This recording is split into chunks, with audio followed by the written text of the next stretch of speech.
las fuerzas del orden tuvieran información valiosa y poder organizar y poder planear y poder ejecutar el rescate de los rehenes con éxito. Hay que recordar que los rehenes estuvieron en cautiverio desde mediados de diciembre de 1996 y durante más de 120 días permanecieron secuestrados por un grupo no mayor a 20 emergentistas fuertemente armados que desafiaron la seguridad de la embajada y perpetraron un acto terrorista que tuvo conmoción internacional. Y creo que el papel del almirante Giampietri fue determinante porque sin la información que él proporcionó desde el interior de la residencia hubiera sido poco probable el éxito de esta operación llamada Chavín de Guántaro. Ahora, esta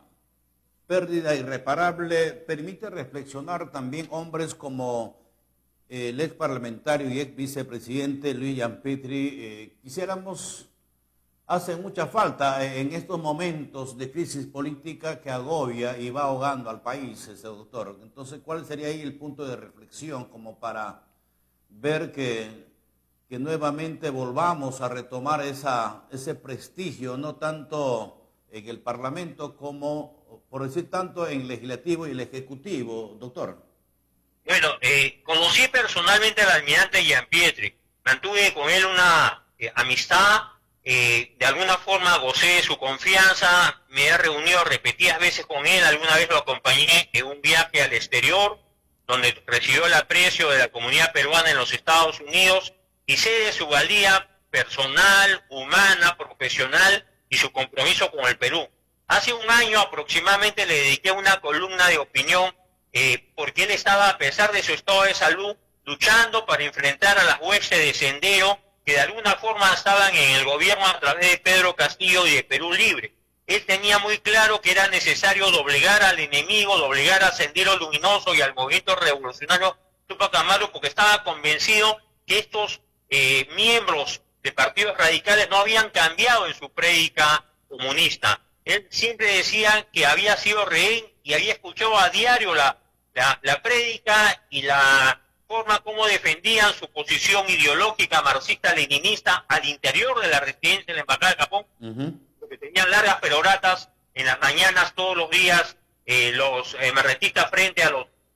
secuestrados, y decía y aseguraba que no habían cambiado en su forma de pensar. Por lo tanto, se jugó en los últimos días y semanas de su vida, se jugó su posición personal y patriótica para defender al país de la agresión totalitaria que es la expresada por el movimiento revolucionario Túpac Amaru o por las huestes de Sendero Luminoso, que aún no cesan en su propósito de quebrar el orden en el país y establecer un gobierno autoritario. Esa es la gran responsabilidad que tuvo Giampietri a lo largo de su vida. Pudo haberse retirado ya en su condición de hombre mayor de 80 años, pero insisto, en los últimos 2 años hizo un gran esfuerzo por alentar a los demócratas en el país y tener claro el mensaje político de no doblegarse y enfrentarse ideológica y políticamente y en las calles incluso con movilizaciones para poner fin al gobierno de Pedro Castillo. Es propicio la oportunidad para recordar a la juventud de lo que ha sido Sendero Luminoso y el MRTA aquí en el país y sobre todo cómo se llegaron a derrotar y cómo cayó, por ejemplo, los cabecillas como Abimael Guzmán, de igual manera Víctor Poray Campos, entre otros, camarada Artemio,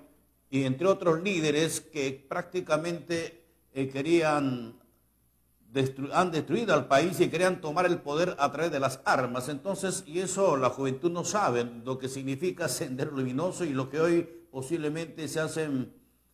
pasar de manera sistemática o de manera camuflada como líderes políticos y tal vez algunos como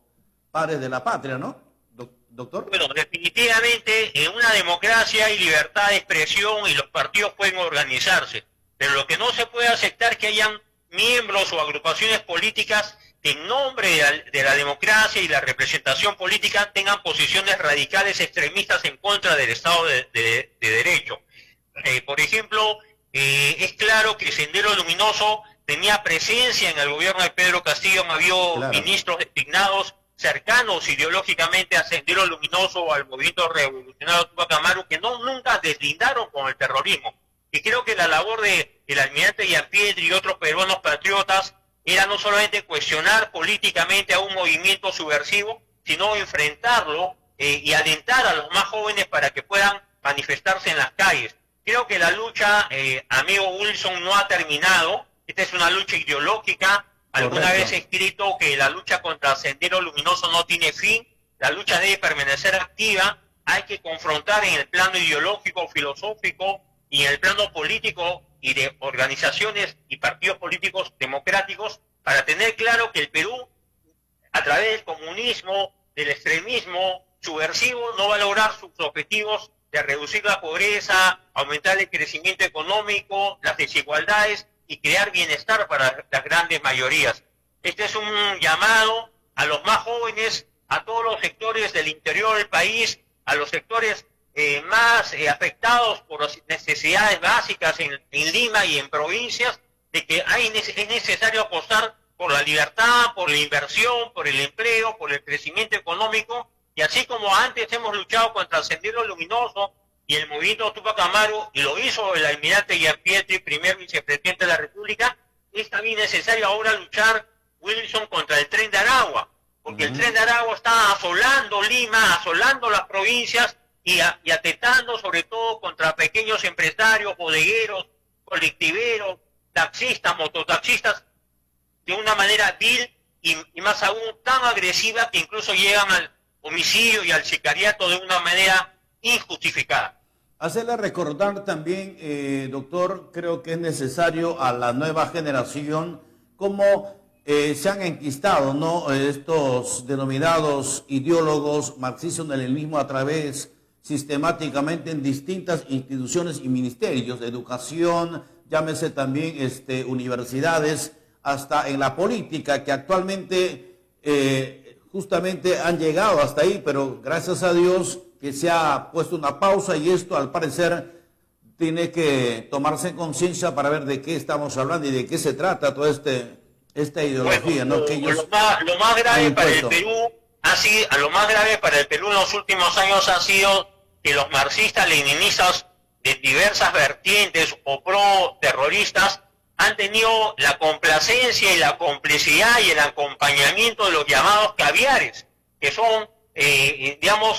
creyentes, fervientes de ese globalismo avasallador que plantea la ideología de género y que, como usted dice, han tomado el control de ciertos ministerios como el de Cultura, Educación, como el Ministerio de la Mujer y otros ministerios claves, incluso instituciones tutelares como el Ministerio Público o el Poder Judicial. Ajá. Y las universidades donde hacen una prédica ideológica para convencer a los más jóvenes que es necesario abrazar estas ideas globalistas que están planteando un cambio de la sociedad, pero bajo patrones totalmente en contra de la familia, en contra de los derechos humanos, en contra de la iglesia, en contra de la policía y de las Fuerzas Armadas. Es el momento de señalar esa complicidad entre caviares y comunistas que no tiene ningún tipo de reparo de haber apoyado un gobierno de la calidad moral del gobierno que presidió Pedro Castillo.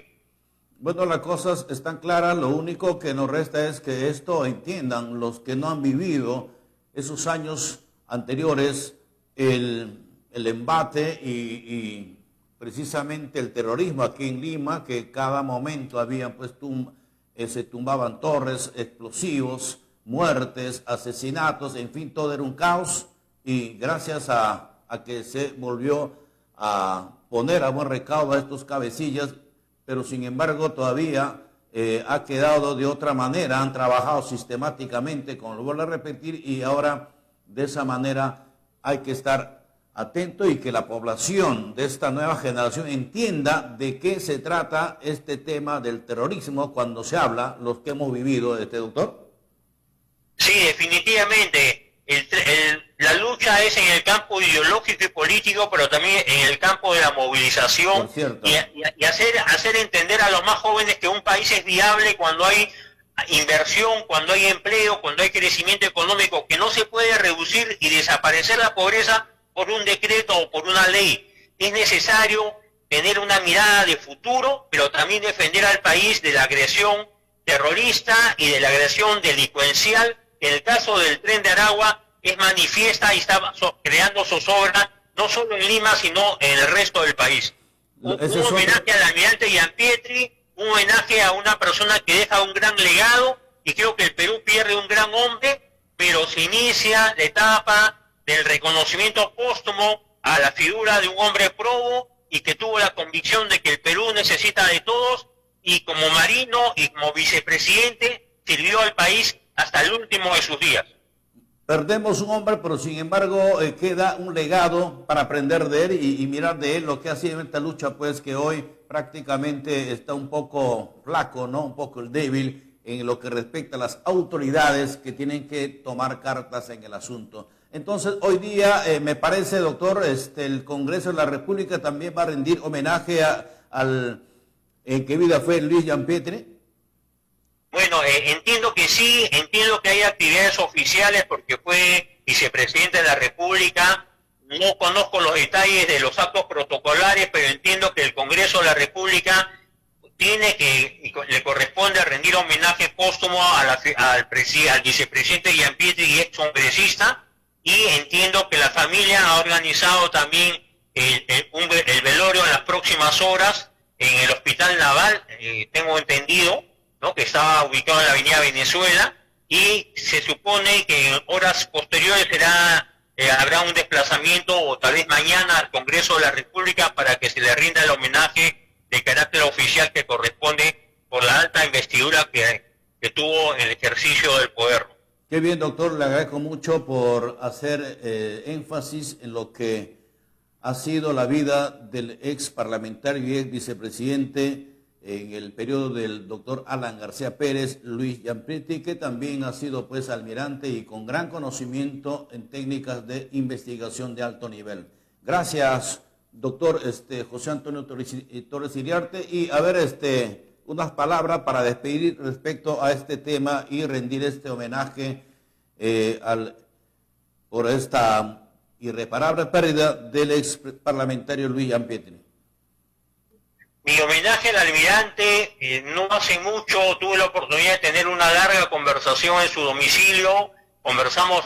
más de 2 horas sobre temas diversos, lo vi siempre comprometido y preocupado por la situación del país, y alentaba siempre la esperanza de que el Perú encuentre el camino de la unidad, de la fraternidad. Era una persona que reconocía la importancia del segundo gobierno del presidente García, en los logros del gobierno del presidente García en el foro APEC, en los tratados de libre comercio, y siempre he sido testigo del respeto que